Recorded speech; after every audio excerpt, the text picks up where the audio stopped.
If you're having a hard time being creative right now, like me, um, I hope you'll stick around. Today, we're going to talk about the Ugly Sketchbook, and I'm going to give you a tour of mine so far. And I'm going to talk about the reasons that I feel like this is a beneficial practice for everyone. You don't have to be creative, you don't have to even know how to draw to participate in the Ugly Sketchbook practice. And the benefits are really something. I wasn't expecting this.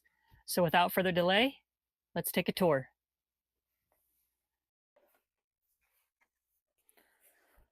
All right, so I thought we'd take a tour of my Ugly Sketchbook. I originally started in January and I didn't keep up with it, but I really loved what I did in January as far as what happened in my mind and in my creative being doing this process. And so I picked it back up at the beginning of February.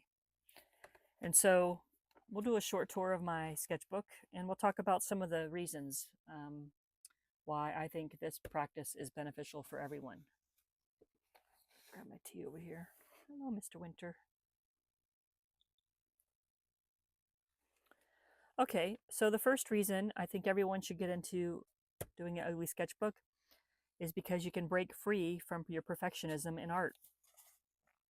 So basically, I've always drawn things that were more in line with what a photo of it would look like. And that's not very difficult for me to do, but up with stuff out of my own head is very difficult.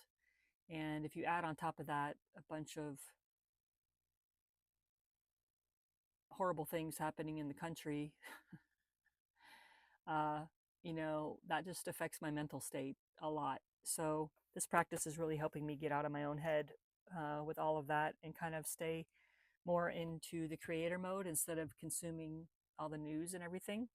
So this is my first ugly sketchbook, and I really didn't have anything in mind, and I just used some of my watercolor, water-soluble crayons that I have here. I got these a long time ago, and basically you can add water to them and they become like a watercolor, but they look like crayons. And so I used that, and I used a silver Sharpie, and I didn't really have a plan. So that's kind of the nice thing about doing an ugly sketchbook is you don't really have to have a plan. So the next day I was uncomfortable with not having a plan. And I did a neurograph art because that's what I thought of in my head. And so I just kind of played around with that. And the second reason you'll enjoy this practice is because you'll learn to tap into your intuition and your creativity. And it doesn't happen right away. Like I feel like this neurography, I didn't really have any idea of what I wanted to do, and you don't need to have an idea. And so I wasn't quite there yet. So the next day I played with the crayons some more and I wrote out keep going. Again, I didn't have an idea, and I still kind of hadn't clicked with the whole concept of doing ugly art and the whole practice of just making marks on the page. And so I kind of like cut out the part that I didn't like, and then I put follow your dreams under it because I hated the way this looked down here. But that's not the point. You're supposed to not be judging your art. So number 3, it helps you overcome your anxiety and fear in creating. And I have that a lot. Even if I have prompts, I can still get stuck on what to create. And again, I always revert back to like, how do I make it look like the picture? Or if I pull up a reference image, I'm trying to draw as closely as I can to that. So, um, you know, doing ugly art, I'm just putting color down on the page. And with this one, I used these crayons again, but then I went back through and I used this watercolor brush that you fill with water. And I went around and just kind of, did that on the crayon. And then after it dried, I was able to use some Sharpie. But I didn't have a plan here. I feel like the ugly sketchbook practice kind of clicked with me on this day, and I just created shapes and lines and marks. Which brings us into number 4. You're going to learn to embrace your imperfection and your authenticity. That's just an arrow I drew for my YouTube thumbnail one day.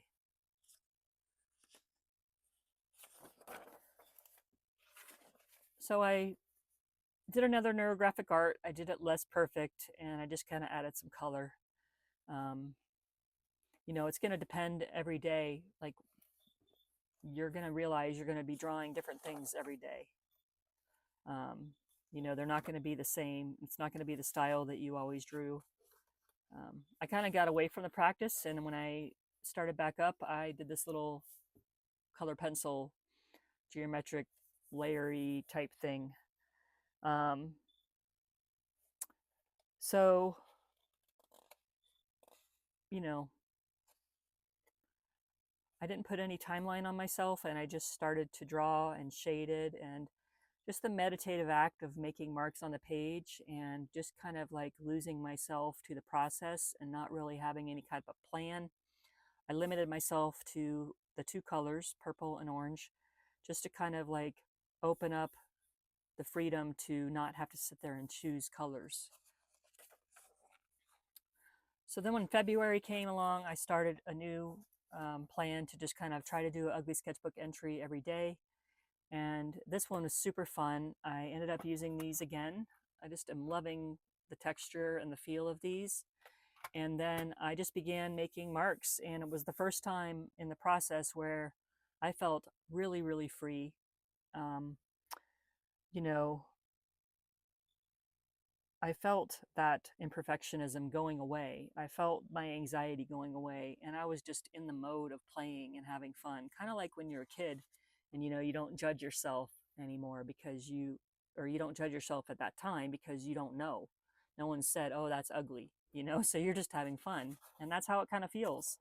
It brings me back to that like innocent place of creating, without any judgment. And so, number 5, you're going to find yourself practicing self acceptance and compassion. You're going to start being more kind to yourself in your creativity. And I really noticed that with me because all of my life, I judged my own work so harshly, and to the point where I could not even hang any of my own work in my house because I would look at it and just critique it the whole time. Let me know if that's something you can relate to, because it's you know, nitpicking every single thing on your art. Oh, I don't like the way that looks. I don't like the way I shaded that. I don't like that, doesn't look very realistic or whatever. So this has really been helping me. Excuse me, I don't know why I needed to sip of tea right mid sentence. This has really been helping me break free of all those things and just embrace my my inner little creative. So I decided to go away from the crayons one day, and I went with my brush markers. And so this one turned out a lot more vibrant. And then I went ahead and used my white acrylic pen and my copper looking paint pens on top. Um, and then yesterday I had this little guy. I had gotten these little felted characters from my dear friend that makes them. And one of them was a frog, and he was sitting down here when I was drawing, and I just thought it was like he popped in my head. And even though I wasn't trying to draw him, in the photographic sense, like make him realistic, he was the inspiration to make the first shapes. And I used the Inktense blocks yesterday to do this one, and so that was really fun. And I had a lot of fun with the different colors, and I try to find colors that I don't normally feel drawn to, just to kind of break outside my comfort zone, um, which is another reason I love this practice. It kind of gets you out of your normal thoughts, and it gets you out of like what you think art should look like, and you start exploring different ways to create. And it's just been so good for me overall with my mental health, with my creativity, with just my feeling less anxious in general. And so if you're interested in joining me, let's talk again. All right, so hey, let me know in the comments if you want to do Ugly Sketchbook together. You can also follow me on Instagram, which is where I post my daily Ugly Sketchbook entries.